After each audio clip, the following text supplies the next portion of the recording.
मालगाड़ियों के संचालन के लिए बनाए गए ईस्टर्न डेडिकेटेड फ्रेट कॉरिडोर के प्रयागराज स्थित कंट्रोल रूम और लुधियाना से लेकर पश्चिम बंगाल स्थित दानकुनी स्टेशन तक 1875 किलोमीटर डीएफसी ट्रैक पर ट्रेनों के संचालन का शुभारंभ मंगलवार को प्रधानमंत्री नरेंद्र मोदी ने किया। इस अवसर पर पीएम मोदी ने कहा कि आज का दिन भारतीय रेल के गौरवशाली अतीत को 21वीं सदी की नई पहचान देने वाला है। यह आजादी के बाद का सबसे बड़ा और आधुनिक रेल इंफ्रास्ट्रक्चर प्रोजेक्ट धरातल पर उतरते हुए हम देख रहे हैं। प्रधानमंत्री नरेंद्र मोदी ने कहा कि आज जब भावपुर खुर्रा फ्रेट कॉरिडोर रूट पर जब पहली मालगाड़ी दौड़ी तो उसमें नए भारत और आत्मनिर्भर भारत की गूंज स्पष्ट सुनाई दी। प्रयागराज में ऑपरेशन कंट्रोल सेंटर भी नए भारत के नए सामर्थ्य का प्रतीक है। यह दुनिया के बेहतरीन और आधुनिक कंट्रोल सेंटर में से एक है। उन्होंने कहा कि आज जब भारत दुनिया की बड़ी आर्थिक ताकत बनने की दिशा में तेजी से आगे बढ़ रहा है,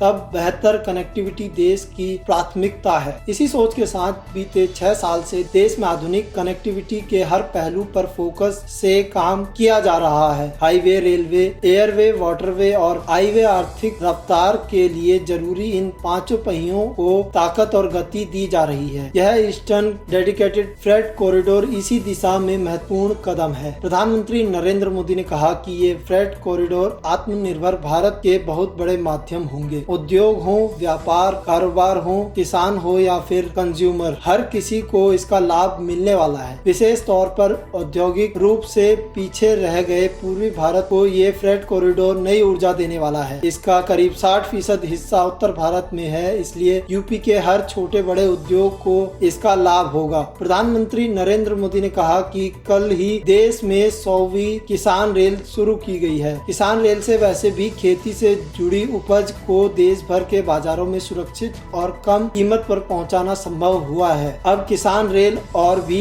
तेजी से अपने गंतव्य पर पहुंचेगी। यूपी के रेलवे स्टेशनों के भंडारण की क्षमता भी बढ़ाई जा रही है। यूपी में 8 नए गुड शेड्स बनाए गए हैं। यह प्रोजेक्ट 2014 के पहले की सरकार के कार्य संस्कृति का जीता जाता उदाहरण है। 2006 के इस प्रोजेक्ट पर जिस तेजी से राज्यों से बात होनी चाहिए थी, नहीं की गई। यह योजना अटक गई। 2014 तक 1 किलोमीटर भी ट्रैक नहीं बिछा था, लिहाजा बजट 11 गुना अधिक बढ़ गया, करीब 45,000 करोड़। हमारी सरकार ने तेजी से इस बारे में बात आगे बढ़ाई। 8 साल में 1 भी किलोमीटर ट्रैक नहीं था, जबकि 2014 के बाद 1100 किलोमीटर ट्रैक तैयार हो गया। पीएम मोदी ने कहा कि देश का इंफ्रास्ट्रक्चर किसी दल का नहीं बल्कि देश का भविष्य होता है। यहाँ एक और मानसिकता का जिक्र करना जरूरी है। प्रदर्शनों और आंदोलनों की मानसिकता देश की संपत्ति को नुकसान पहुँचाने की है। यह किसी नेता दल की नहीं बल्कि जनता की है, करदाताओं की है। गरीब ने